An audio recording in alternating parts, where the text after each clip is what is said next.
ওয়ালাইকুম সালাম। কেমন আছেন সবাই? আলহামদুলিল্লাহ। আমি Zahirul Islam, senior station officer, fire service civil defence Karnaphuli EPZ. আমি সদ্য রবিবার দিন এই কর্ণফুলী ইপিজেডে যোগদান করেছি। জিবি প্রতিষ্ঠানে আজকে আমার প্রথম মহড়া ফায়ার ড্রিল। তো আমি এই প্রতিষ্ঠান কর্তৃপক্ষকে ধন্যবাদ জানাচ্ছি যে আজকের এই ড্রিলে আমাকে আমন্ত্রণ জানানোর জন্য।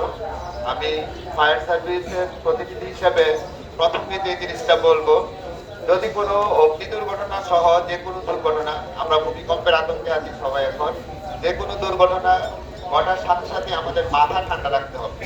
সৃষ্টিকর্তাকে স্মরণ করে মাথা ঠান্ডা রেখে আমাদের ব্যবস্থা নিতে হবে। যদিও দুর্ঘটনা ঘটলে অনেক সময় আমাদের মাথা ঠিক থাকে না, আমরা অস্থিরতা অবলম্বন করি, তবে চেষ্টা করতে হবে যে মাথার দিক থেকে মানে শান্ত রেখে ধীরস্থির থেকে আমরা ফ্লোর থেকে একটা নির্ধারিত জায়গায় এসে বাই সিরিয়ালি নেমে সুন্দর করে দাঁড়াবো। আমরা কখনোই লিফট ব্যবহার করব না, আমরা সিঁড়ি ব্যবহার করব।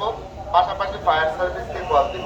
ফায়ার সার্ভিসের হটলাইন আপনাদের সকলেরই জানা থাকা উচিত, 102 ফায়ার সার্ভিসের হটলাইন, 102 102।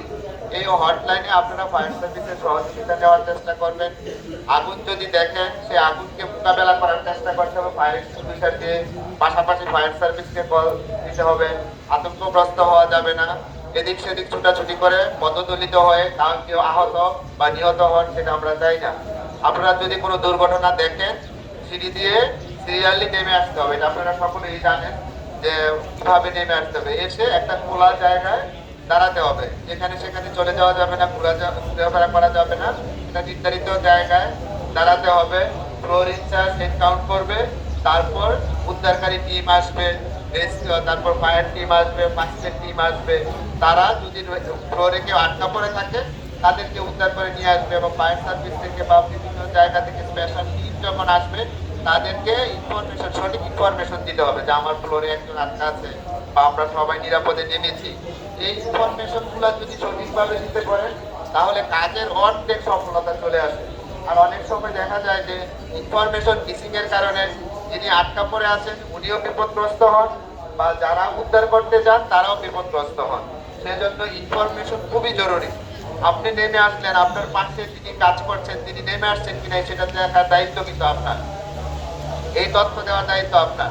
আপনি যদি তথ্যগুলো না দিয়ে নিজের জীবন নিয়ে দৌড়ে পালায় গেলেন বা প্রতিষ্ঠান থেকে বের হয়ে চলে গেলেন, তাহলে কিন্তু সঠিক তথ্যের অভাবে আপনার পাশের কলিগ বিপদে পড়ে যাবে বা আপনার পাশের কলিগটা আটকা পড়ে থাকবে। সেজন্য সবাই সম্মিলিতভাবে আমাদের এই স্বপ্নের প্রতিষ্ঠান, যেটা থেকে আমাদের রিজিকের ব্যবস্থা হচ্ছে, এই প্রতিষ্ঠানকে আমাদের রক্ষা করতে হবে। আমরা চাই সবাই অগ্নি নিরাপত্তার দিক থেকে নিরাপদ থাকে, কিন্তু কোনো প্রতিষ্ঠান সুন্দর থাকুক, এই শুভকামনা রেখে আপনাদের জন্য আবারও শুভকামনা রেখে আমি আমার সংক্ষিপ্ত বক্তব্য শেষ করছি। সুযোগ পেলে আবার ট্রেনিংয়ে যখন আসবো বিশাল আলোচনা করবো। সকলে ভালো থাকেন। আল্লাহ হাফেজ। আসসালামু আলাইকুম।